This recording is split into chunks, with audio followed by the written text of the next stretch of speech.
కుజదోషం కుజదోషం కుజదోషం అంటూ ఉంటాం. కుజదోషం వల్ల కుజదోషం ఉన్నటువంటి వాళ్ళు, కుజదోషం లేనటువంటి వాళ్ళు పెళ్లి చేసుకుంటే, మరి కుజదోషం ఉన్నటువంటి వాళ్ళు బ్రతికిపోయి కుజదోషం లేనటువంటి వాళ్ళు చచ్చిపోతారు అనేటువంటిది హాస్యాస్పదం. అటువంటి ప్రమాదం ఏమీ జరగదు, అలా ఉండదు. అయితే కుజదోషం ఉన్నటువంటి వాళ్ళకి కాన్ఫిడెన్స్ లెవెల్స్ చాలా ఎక్కువగా ఉంటాయి. కుజదోషం లేనటువంటి వాళ్ళకి శుభగ్రహ దృష్టి లేకున్నా, శుభగ్రహాలు సరైనటువంటి స్థానంలో లేకపోయినప్పటికీ కూడా ఎదుటి వాళ్ళ యొక్క కాన్ఫిడెన్స్ని బట్టి వాళ్ళు ఒక్కొక్కసారి డిప్రెషన్కి లోనవుతూ ఉంటారు.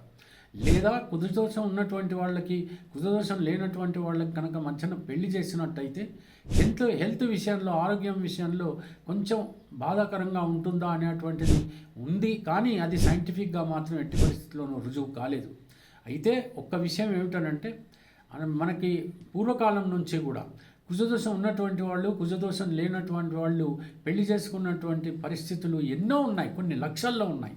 వాళ్ళందరూ కూడా చచ్చిపోయారా, లేకపోతే వాళ్ళందరూ కూడా అనారోగ్యం పాలయ్యారా, అసలు వాళ్ళకి సంతానం అనేటువంటిది కలగనే లేదా అంటే ఎంత మాత్రమో కాదు.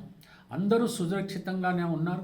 అడపాదడపా ఎక్కడో ఒక చోట అలాంటి ప్రమాదం జరిగినప్పుడు కుజదోషమే కారణంగా అని మాత్రం ఎట్టి పరిస్థితుల్లో అనుకోవటానికి వీల్లేదు. ముఖ్యంగా కేరళ రాష్ట్రంలో దీని గురించి చాలా సీరియస్గా ఉంటారు.